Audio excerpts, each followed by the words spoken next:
Sa isang maliit na bayan malapit sa bundok, may isang binatang nagngangalang Daniel.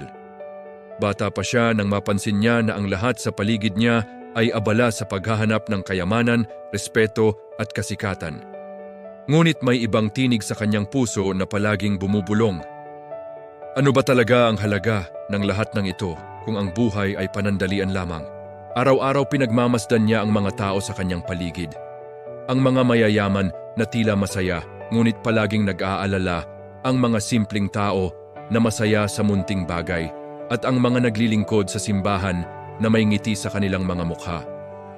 Lumaki si Daniel na nakakaalam ng salawikain ng kanyang lolo. Huwag mong sundin ang ingay ng mundo, kundi ang tinig ng Diyos. Isang araw, nagpasya siyang tulungan ang kanyang kapitbahay na nagkasakit. Hindi ito nakikita ng iba at wala siyang inaasahang kapalit. Ngunit sa kanyang puso, ramdam niya ang kapayapaan na hindi matutumbasan ng kahit anong pera. Lumapit kay Daniel ang kanyang mga kaibigan. Bakit ka natutok sa kabutihan at Diyos? Mas madali at mas masaya ang yumaman at makilala. Si Daniel ay nakaramdam ng tukso. Isa itong pagsubok. Ang kanyang puso ay humihinga sa kalooban ng Diyos, ngunit ang mundo ay nag-aalok ng instant na kasiyahan. Nagdasal siya. Panginoon, turuan mo akong piliin ang tama kahit mahirap at tulungan mo akong hanapin ang tunay na kayamanan. Nagdesisyon si Daniel na gumawa ng isang maliit na proyekto sa kanilang bayan. Naglaan siya ng bahagi ng kanyang oras at talento sa pagtuturo ng mga bata ng Biblia at mabuting asal. Ang mga magulang at mga bata ay natuwa at unti-unti ang kanyang maliit na proyekto ay naging inspirasyon sa iba. Isang bagyo ang dumaan sa bayan, nasira ang mga bahay at pananim. Maraming tao ang nawalan ng kabuhayan at si Daniel ay nalungkot. Ngunit sa gitna ng unos, nagdasal siya at nanatili sa pagtulong sa mga nangangailangan. Dahil sa kanyang kabutihan, maraming tao ang tinulungan niya na muling makabangon.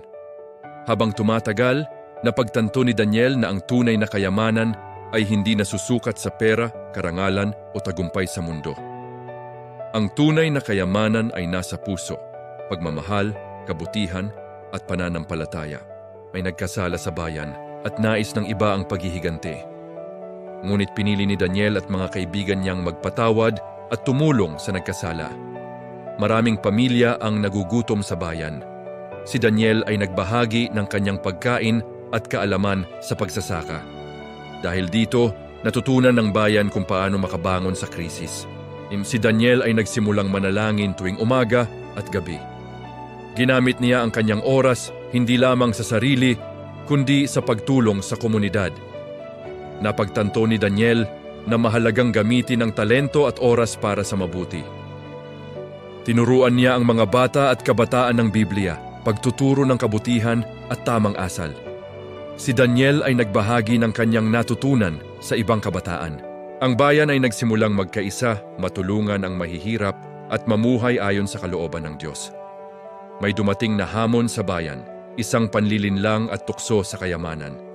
Pinili ni Daniel at ng bayan na manindigan sa kabutihan at magtiwala sa Diyos. Dahil sa kanilang kabutihan at pananampalataya, napagtanto ng bayan ang tunay na kasiyahan. Ang kayamanan ay hindi nasusukat sa pera, kundi sa pagmamahal, kabutihan at kapayapaan. Sa pagtanda ni Daniel, iniwan niya ang bayan na mas maayos, mas maunlad at puno ng kabutihan.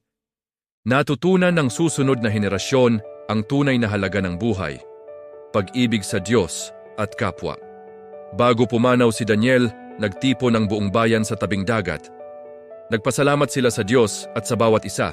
Napagtanto nila, kung wala ang buhay, walang silbi ang labis na kayamanan. Ang tunay na kasiyahan ay mula sa kabutihan, pagmamahal at pananampalataya.